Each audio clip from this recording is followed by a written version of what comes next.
এখন ওখানে আমি যা বুঝেছিলাম সেটা হচ্ছে আমি লিখছি, বাম পাশে এটা ছিল আর ডান পাশে এগুলো আমরা মানে কিভাবে আনতে হয় সেটা শিখছি। এখন এখানে সমতা করা শিখবো। তো সমতা করার জন্য সবার আগে আমাকে এখন দেখতে হবে যে, আমি আবার বলতেছি, এটা হচ্ছে বিজারক, এটা হচ্ছে জারক। হ্যাঁ, এখন এই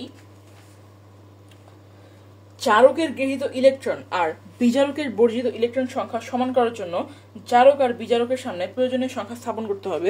তো এটা কিভাবে করব? এখন এটা বিজারক আর এটা হচ্ছে জারক। তো ছকে কি পড়ছিলাম? ছকে পড়ছিলাম যে পটাশিয়াম পারম্যাঙ্গানেট, পারের সামনে আছে প, তাহলে পতে হচ্ছে 5, তার মানে এই জারকের গৃহীত ইলেকট্রন সংখ্যা ছিল 5। তাই আমি উপরে একটু লিখে নিই, জারকের গৃহীত ইলেকট্রন সংখ্যা ছিল 5। আর এই যখন হচ্ছে বিজারকের এগুলো মুখস্থ করার কথা ছিল, তখন আমি বলছিলাম কি, এই আয়রন বাদে বাকি সবাই হচ্ছে 2টা করে ইলেকট্রন থাকবে, মানে এই ছক অনুযায়ী মুখস্থ করার জন্য। আর শুধু আয়রনে ছিল 1টা, তার মানে এই আয়রনের ক্ষেত্রে মানে এই বিজারকের ক্ষেত্রে হচ্ছে বর্জিত ইলেকট্রন সংখ্যা হচ্ছে 1। এখন দুই পাশে কিন্তু ইলেকট্রন সংখ্যা সমান না, এই পাশে আছে 1টা, এই পাশে আছে 5টা। তাহলে সমান করার জন্য আমার কি করতে হবে? এই পাশে এখানে যদি আমি 5 দিয়ে গুণ দিয়ে দিই তাহলে সমান হয়ে যায় না? এখন সমান করার জন্য এই পাশে আমি 5 দিয়ে গুণ দিয়ে দিলাম, এর সামনে লিখলাম 5 আর এর তো 5টা আছেই। এখানে এইটুকু কাজ শেষ। এখন পরের স্টেপে যাচ্ছি। এখন পরের স্টেপ হচ্ছে প্রকৃত বিজারকের যে পরমাণু সংখ্যা আছে সেটা উভয় পাশে সমান করার জন্য উৎপাদে প্রয়োজনীয় সংখ্যা স্থাপন করা। এটা হচ্ছে বিক্রিয়ক, এটা হচ্ছে উৎপাদ। এখন এই প্রকৃত বিজারকটা কে? এখানে এটা বিজারক, আর প্রকৃত বিজারক আমরা কি পড়ছিলাম? প্রকৃত বিজারক ছিল হচ্ছে Fe2+।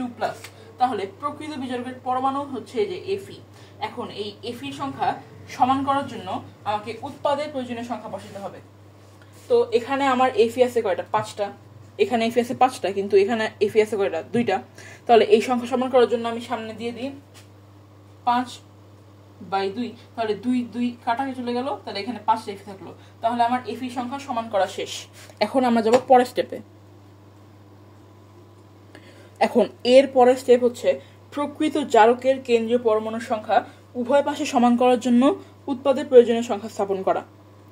তো এখন এখানে প্রকৃতপক্ষে জারকে, এই যে এটা বিজারক, এটা জারক, তাহলে এখানে যে জারক, এই জারকের মধ্যে প্রকৃতপক্ষে জারকটাকে আমরা সেই ছকে পড়ছিলাম, প্রকৃতপক্ষে জারক হচ্ছে এই MnSO4-। তাহলে প্রকৃতপক্ষে জারকের যে কেন্দ্রীয় পরমাণু আছে, এখন জানতে হবে যে এই প্রকৃতপক্ষে যে জারক হচ্ছে এই যে এটা, এখানে কেন্দ্রীয় পরমাণুকে সাধারণত এভাবে মনে রাখি যে হচ্ছে অক্সিজেন বাদে যেটা থাকবে সেটাই হচ্ছে কেন্দ্রীয় পরমাণু।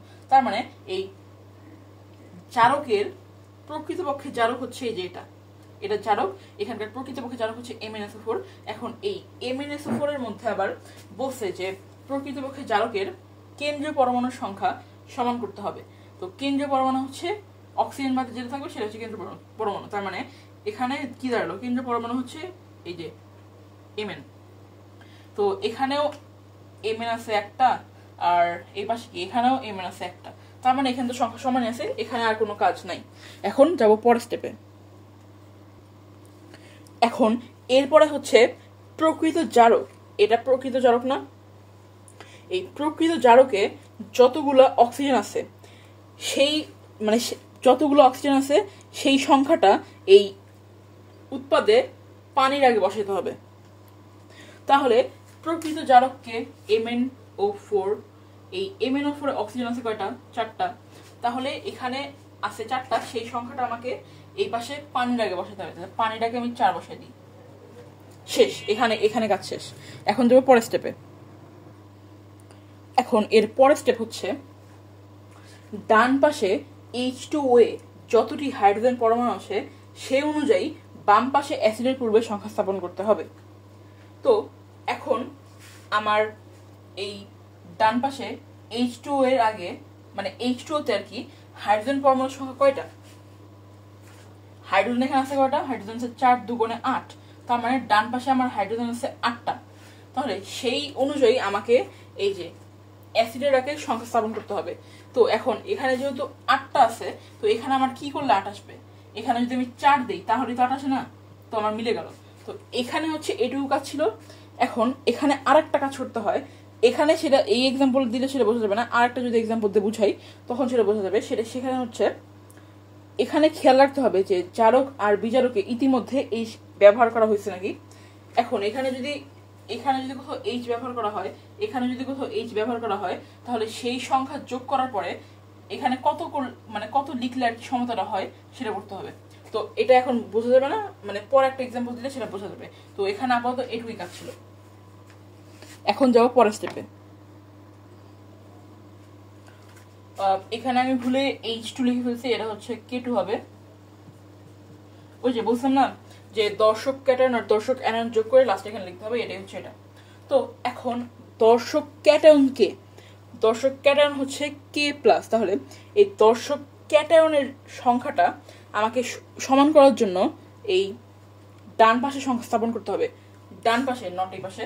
যেমন এখানে একটা মানুষ ভুল করতে পারে যে যেহেতু সমতা করতে বলছে তাহলে হচ্ছে কি এখানে কে 2টা আছে, তাহলে এই কে এর আগে এখানে 2 দিয়ে দিই, কে এর আগে এখানে 2 দিয়ে দিই, হবে না, এটা ক্রস হবে না, কখনোই হবে না। কারণ হচ্ছে আমি যে কাজগুলো করতেছি সেগুলো হচ্ছে আমি স্টেপে ধাপে ধাপে করতেছি।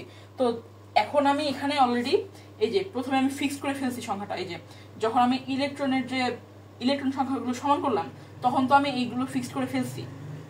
তাহলে এখন এখানে যদি পরিবর্তন করি তাহলে তো এখানেও পরিবর্তন করতে হবে, তো এটা হবে না। এই জন্য বলছে কি যে দর্শক যে ক্যাটায়ন আছে সেই দর্শক ক্যাটায়নের সংখ্যা আমাকে সমান করার জন্য ডান পাশে সংখ্যা স্থাপন করতে হবে। তো এখানে যদি কে 2টা আছে, এখানে আমি কে এর আগে 2 দিলাম, তাহলে হবে না। এখন আমাকে এই পাশে চেঞ্জ করতে হবে, এই পাশে কোনো কিচ্ছু চেঞ্জ করা যাবে না এখানে। তো এখন এখানে যেহেতু কে আছে একটা, তাহলে এখানে একটা বানানোর জন্য আমি হাফ দিয়ে গুণ দিই, হাফ দিয়ে গুণ দিলে 2 2 কাটা একটাই থাকে। এরা হচ্ছে এই পর্যন্ত ছিল।